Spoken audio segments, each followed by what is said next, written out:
Welcome to the latest segment of Moments Off the Mat presented by USA Wrestling. My name is Sikora. I'm the manager of state services for USA Wrestling. Today I have the pleasure of being joined by Luke Becker, who is the head assistant coach for the University of Minnesota wrestling team. And if you've seen a couple of the other interviews this week, it's kind of been a Fargo theme, and Luke's got a long history in Fargo, and being close to Fargo in Minneapolis, he gets up there quite a bit to do some recruiting and see the talents up there. So Luke, thanks for taking time to join us today and just talk a little bit about your experiences. Yeah, it's awesome. I appreciate you having me. It's obviously been a different summer for us all, and it seems like every time during this year we're sitting up in Fargo, and it's obviously some great wrestling and a great chance to catch up with some of your buddies and the other coaches around the country too. So that part we're definitely missing. Yep, for sure. So just to get started out here, do you have any personal stories that, from your days training for Minnesota cadet and junior teams, you got any good stories to share with everybody? I don't know about good stories or not, but man, I remember we used to we'd go to camp the week before. And to me, it is a little different. You didn't have all the clubs back then and stuff. So that week before was really when you got your training in leading up to Fargo, it seemed like. So, man, I remember it felt like every time we got up there, my ribs were so beat up by the time we got there because we spent a week before in camp. We'd get a day off, and then we'd drive up there to compete. But it felt like, in a way, you were almost beat up before you got up there. Yeah, yep, that's funny. I went through a couple Fargo camps in Wisconsin, and that was the same way. Kind of relief to get out of camp and just make it there. Yeah. I think they got a better system now, and they're doing a much better job of giving some guys getting some good workouts in, and then giving guys a little bit of time off to let their bodies recover and peak for the tournament. So, yep. And kind of, when you got to Fargo, I know one of the big things was, trading singlets and doing kind of sitting out that area when you didn't, when you weren't wrestling, and obviously some wrestlers had more time than others, and you weren't one of those wrestlers, but were you ever interested in, trade singlets or gear or other states that you try to get their stuff? I really wasn't. I was so proud of the Minnesota gear that I got to wear around and have that I didn't want to give it away or didn't want to trade it. So I never really got into that. I know it's a big deal when you go up there. I remember walking by all the time and seeing the guys out in I think they called them the pits or whatever, the trading pits. They were out there trading their singlets and gear and stuff like that. But yeah, I know a lot of the guys really liked trading and trying to get some other states and some of that stuff. But I was more proud to keep my Minnesota stuff on, so I really never got into that. Nice. Yep. I figured you were one of the guys that just wrestled, but you were good with what you had. Yeah. So speaking of the success you had, you placed third as a cadet in '96 and fourth as a junior in '97. And this was a trivia question kind of from Tony Black, because he remembers a lot of stuff, but he said, ask Luke if he remembers who won his cadet bracket. I think it was Lackey, right? Yep, it was. Yep. NCAA champ for Illinois. Yeah, we went back and forth all the time. Actually, I think I might have only beaten him one time in our career in freestyle. And I think he got the better of me the rest of the times, but I think we might have wrestled in the semis that year too, where he beat me, if I remember correctly. But you remember who won your junior bracket by chance? Yes, it was Heskett. You want me to name? I know I've talked about this a little bit because and that was back when it was what was there, 10 weight classes? Does that sound right back then? Yeah, probably. So do you happen to remember who won your junior bracket in '97? Yeah, it was actually Joe Heskett. So I go back and I've talked about this. I think were there the 10 weight classes back then? Was there only 10? I think. Yeah, I believe so.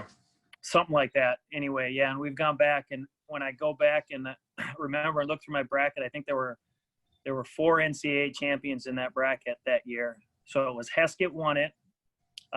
Brian Burrows, he got second. He went to Oklahoma State. And then I lost to Griff Powell, who was an All-American for Illinois for third. I got fourth. Pritzloff got fifth, I believe, and Robbie Waller got sixth. So there was a handful of hammers in there. Yep. Donnie did get fifth. Yeah. So yeah, it's a pretty impressive bracket when you consider what all you guys went on to do in the future, and kind of now where you guys are too, with coaching all around the country and doing great things. So kind of along that same subject, when you were in high school, how did wrestling all those guys that you just talked about, how did that prepare you for college and kind of your career moving forward? It definitely did. It's that was the marquee tournament. There were no other. I mean, there were a few other tournaments here and there, but that was the tournament that you went to really wrestle the best and get a chance to compete against the best and to get seen by college coaches. And so it was, that was the thing we trained for after the high school season got over. There was the regional nationals and some of those things, but Fargo, that was it. That's where you really got prepared and went up to compete against the other top guys in the country. So. And then same thing when you were competing there. I mean, obviously you had great people in your bracket, but do you ever remember, watching different guys from different states and saying, like, man, they should come to the University of Minnesota once you committed, or did you maybe bump them that way once you were, headed that direction? A couple of guys come to mind, Damian Hahn, Garrett Louning. Maybe there's some more that you would remember. Yeah. It's as crazy as it was, is no one ever, back then, I guess I shouldn't say crazy. That's just what it was. But you never made your decision till going into your senior year. So when you were a junior, you weren't, I guess I shouldn't say you weren't, but you were barely getting called by then, So you weren't really at that time, I didn't think, recruiting other guys, maybe some of the younger guys that were there competing. But yeah, really, for me, there's so much good wrestling, but I was pretty focused. I'd watch the guys in my bracket to see who I had to compete against, but really was kind of focused on just taking care of myself and go compete and get out of there and get prepared for the next one. So. Yep. Yeah. And moving forward, talking about college and when you obviously went to the University of Minnesota and had a lot of success, do you remember talking with, maybe some of your teammates that were on, you guys had a loaded team when you were there, and you remember talking to some of those guys about Fargo memories that, maybe come to mind on their end, and maybe you talking about your personal experiences? Yeah. Well, one not so good experience. I remember, obviously Jared we had both signed with Minnesota at that time, and Lowney was there too, and Lowney always crushed it like he always did. But Jared and I didn't have great tournaments our senior year, so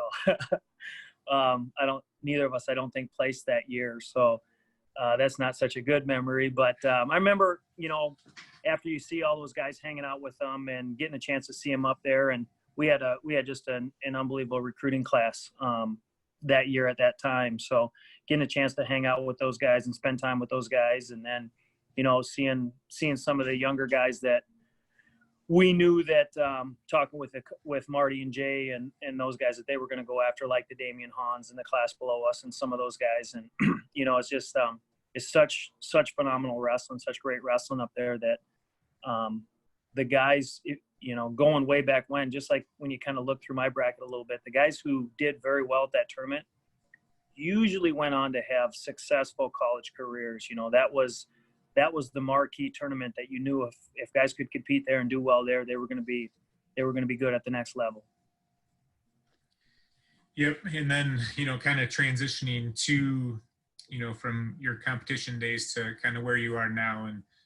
And I know you've been coaching for a little while now, and I've seen you in Fargo, every year, and you and Brandon are always up there, and now Trevor. But is there, maybe a story where you guys went up there I know you guys have a list of people that you're going to recruit, but maybe a story about how maybe a kid wasn't on your radar and you watched him wrestle and you were impressed with him, and then, maybe ended up bringing him to Minnesota, or maybe he had a little success in college. Yeah. usually by that time, especially, we're looking a lot at like our sophomores, and especially now sophomores and maybe juniors, and even the juniors for the most part with recruiting, where we kind of narrowed down in our lists on who we're looking at, who we want to go after. But yeah, I don't know if I have a name right off the top of my head, but there's always guys. That's what we go up there to watch for, right? We want to see the guys who come through in the bracket there, maybe fringe guys that are on the edge, like, man, how's this guy going to be at that next level? And then when you see him go through and place at that tournament, then they're the real deal, and we really focus in on them and go after them from there. So. Yeah, and then like you said, probably recruit more of that cadet age level, second year cadet, rather than the second year junior guy who's already committed to the previous year. So yeah, it's crazy. It's changed a lot over the years, that's for sure. Yeah. And then just kind of talking about coaching, but I know you're involved with Minnesota USA Wrestling on a board level, and you're involved with some of the grassroots efforts there. But are there maybe special relationships you have with those cadet and junior coaches where they might give you a heads up on a guy, or maybe someone in a different state you have a good relationship with all the volunteer coaches that go to Fargo and are spending the camp with those guys, and they kind of get to know them pretty well? Are there any special relationships that you have around the country? Yeah, we as a staff, I know Trevor was on the Wisconsin staff. Well, he wasn't last year, but the year before that, I know he was on it for years. So he has a great relationship with those guys over there. But yeah, it's always great to be able to see some of these guys, especially maybe some of our alumni that are working with these other teams, that they come in and work with them. And a lot of times it seems like, unfortunately for us, you have guys like Chris Dardines who's coming in and working with the Minnesota team to try to build those connections and some of that. But we have a great relationship with the Minnesota staff, with Billy Pierce and Short and Jared and Brandon who work out there, that we, obviously we use those guys a lot to get their thoughts on how these young Minnesota kids are coming up there. So, and then, other than that, it's just kind of, for the most part, it's us kind of just watching. I know Joe Nord's out east, so he knows a lot of the guys on the East Coast, so we pick his brain a lot. He's out at Columbia, and we pick his brain on who he sees out there and who he thinks is going to be good. So, yeah, just, you're always, as a college coach, you're always trying to do as much research as you can on picking guys' brain on, what they're seeing in guys, because you can see so much from the wrestling matches, but you also want to know the ins and outs about the kid as well too. So yeah, yep, kind of the whole picture as far as the student athlete, right? Yeah. And then you mentioned it kind of at the beginning of this, but you talked about kind of the special relationships that you have with maybe other college coaches or other people you see maybe once a year in Fargo, right? Is there anyone that stands out that you might make a point to maybe go to Buffalo Wild Wings or go out and grab some food, or is there anybody that comes to mind that you make sure that you meet up with in Fargo?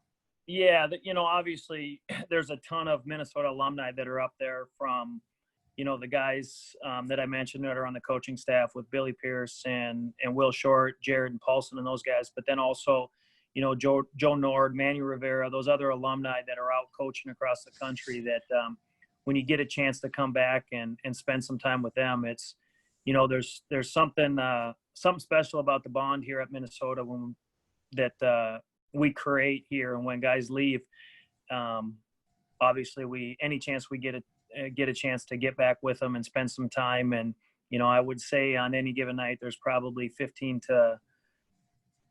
12 to 15 of us that get together, on whether they're coaching high school around the country or whether they're the other college coaches, that we get a chance to sit down and reminisce about the good old days. So yep. And kind of going into the last question here, what is, for you personally, and maybe for the University of Minnesota program, what are you going to miss most about not having the cadet and junior nationals this year? Yeah. Well, I think the big thing is you know, like I said, I actually, Zach Esposito and I have joked about this before, but you talk kids and they tell you how many time All-American they are, this and that, national champ. And really, you know, there's one tournament in our mind a little bit, and we may be a little bit old school, but it's Fargo, right? It's cadet and junior nationals. That's where if you place there, you're an All-American. If you win it, you're a national champ. And don't get me wrong, there's some other great tournaments out there as well too, but that's one of the top premier ones. It has been for years. So for us, you don't get a chance to see those younger guys, those 9th and 10th graders, those sophomores go compete here this summer in, you know, what we consider one of the best tournaments in the country. That there's a lot of development over that summer, you know, kind of that sophomore year. So we don't get to see those guys jump into the juniors or maybe the 9th graders that are cadets now. You don't get to see those guys and where they're at with some of the, you know, the juniors and seniors that are already committed, because they make, you know, that's where you start to see, okay, who are the next studs that we want to get on our radar and start to reach out to and start to build those relationships and, you know, hopefully make them go first. So that's the one thing that, you know, as a staff, we're bumming on a little bit. We don't get to see some of those guys compete against the top seniors. And that's where you can really see where some of these younger guys, the level that they're going to be at on how they're competing with those top seniors right now. So, and then also, obviously, you don't get a chance to get together with your buddies as well too. And for us, it's an easy 3.5-hour drive. So it's no problem to get there and get up there. Yeah, absolutely. Well, that's all the questions I have for you today, Luke, and I appreciate your time. And this is you know, if you got anything to add, feel free, whether it's about the University of Minnesota or, you know, anything as far as contact, anything like that. If you want to add any of that, feel free. No, I appreciate you having me on. Obviously, you know, I think like everybody, we're talking to a lot of kids right now, and they're really bumming. You lose an opportunity here for them to be able to compete this summer, and for them an opportunity to maybe get noticed or make some people see where they're at. And then, you know, as I mentioned, as a college coach, you don't get to see those guys compete and where they're at, and who knows what's going to happen here in the next few months. But man, I hope there's, you know, I know there's some tournaments that are starting to pop up, and I hope they have some of the preseason tournaments. I hope they're able to have Cedar Falls or preseason nationals and some of that stuff, so we get a chance to see these guys and the, you know, the young guys get a chance to get out there and compete and show where they're at. Absolutely. Well, thanks, Luke, for joining us again on this latest segment of Moments Off the Mat. Have a good day, and we'll talk to you soon. Thanks, Derek. Appreciate you having me.